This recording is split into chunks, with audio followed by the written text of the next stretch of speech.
Hi everyone, good morning, lovies. Welcome and welcome back to my YouTube channel. Again, my name is Filipina Petite, but you can also call me FP. Thank you so much for dropping by. And if you're a newbie, I hope you consider to like and subscribe so that I will be reaching 26 subs because of your help. Thank you, as well as with my longtime viewers.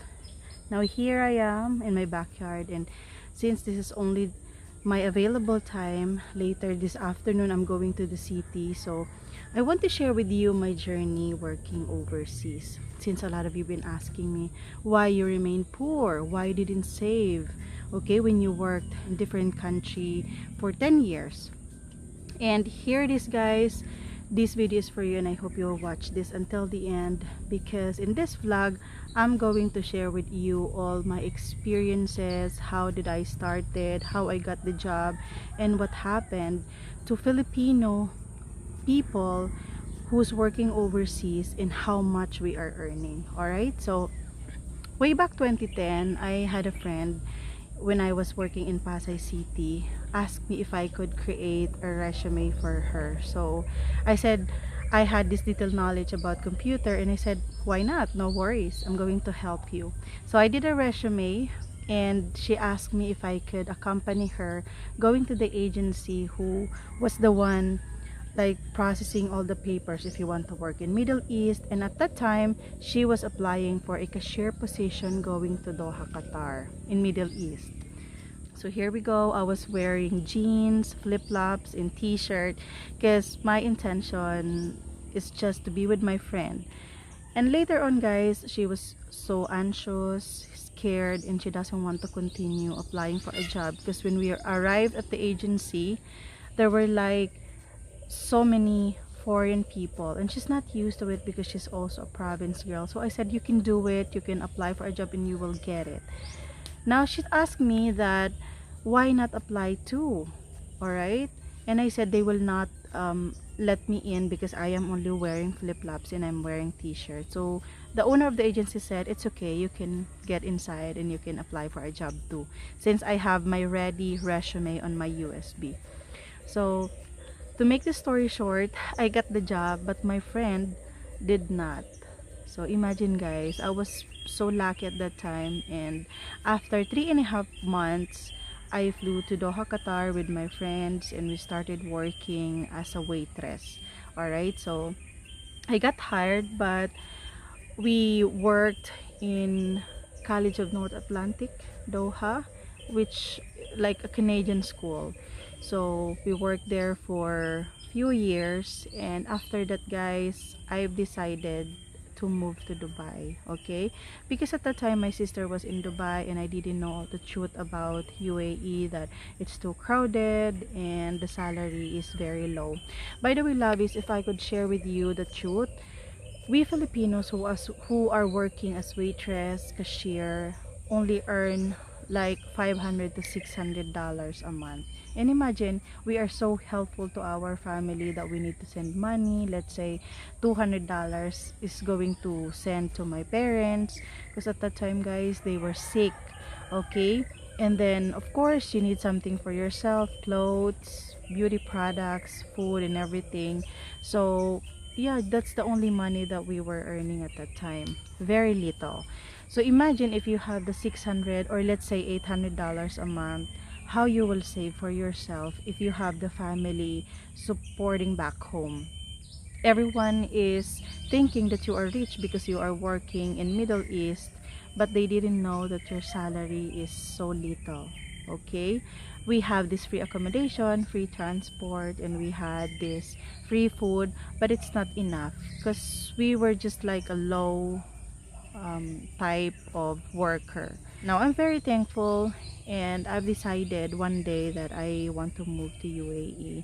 And the worst was, you know, my friend scammed me when I get to UAE. Okay, she scammed me for money, and you know, I am this naive and I trust her so much. So when I arrived in the UAE, guys, I was looking for a job because I don't have anyone there. I don't want to tell my sister about what happened to me, that I got scammed with my friend, because I don't want to add on her burden. Okay, now by the way, my sister is working in the house there, and she is a happy person, so I really love her, by the way. What happened, guys, I found a job, but I finished almost all my money, all right, because I got scammed. So like after 2 months of looking for a job because I don't want to go home, I actually found one, and it was a really good job. After 1 year of working in the UAE, it was good, but it was too tiring. Now, you've been asking me why you work a lot in Middle East or in different countries, but why you didn't save. And the reason of that is because we are not the same with Westerners, that if they worked in Middle East, they will have a higher salary. So in fact, Lavis, my experience when I was working there is that even if you really want to buy the clothes, we can't, because you know we are thinking of our family back home. So that's Filipinos.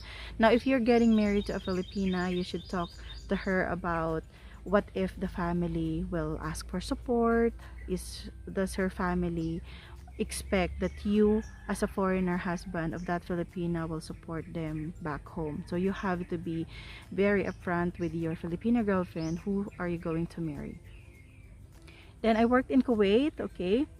I worked there for 2 years, but at that time, the salary is still low and we are not happy.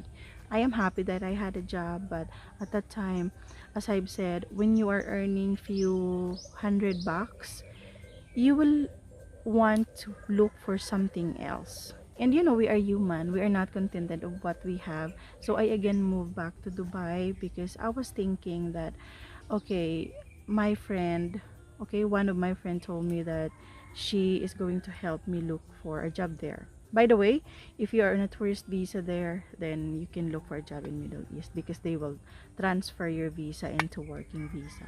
Okay? I worked again, but unfortunately, I had this amazing job and amazing workmates in Dubai, or like somewhere in Sheikh Zayed Road, but the pandemic hit us. So I was one of these OFW, or overseas Filipino worker, who got like not deported, but they canceled our visa after just working in the UAE for 1 year. So imagine, guys, they gave us the ticket, they gave us our last salary, and the company owner told us that unfortunately because of the pandemic we need to like let you go home.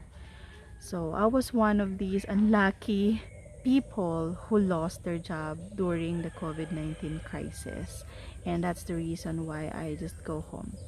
Now, when you ask me about my experiences there, I think between UAE, Kuwait, and Qatar, my most amazing journey working overseas is when I was in Qatar, because I had these amazing friends. I had this amazing job where we work as a waitress, and we would go home at around 2 a.m. And then, guys, we had this amazing chef or colleague in the restaurant around Souk Waqif in Doha, Qatar. So to whoever who went to Doha, Qatar, we were working before in North Atlantic College, and then we also worked in one restaurant around Souk Waqif. And it was amazing journey because I met my best friend there, and then Lavis, I got the chance to at least, you know, to show to my parents that I am working so hard, and I got like sending them money every month. Okay, by the way, my parents doesn't ask for money, but as a good child, we were the one who will like insist that the parents must accept the money that we're sending, like $100.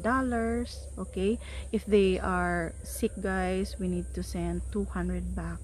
So that's the truth why most overseas Filipino workers, especially if they are not working as an engineer, as an architect, or like, you know, this high paying job, and we are working somewhere in the mall like a sales lady, cashier, or waitress, we cannot save money. Okay, we can save, but at the same time when we go home, we also need to provide for our family. So imagine. And by the way, we'll have part 2, and I hope you like my story.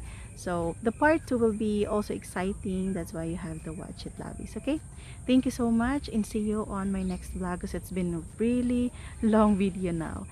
Bye, lovies, and I will continue to clean now our area, but see you on our part 2. Bye.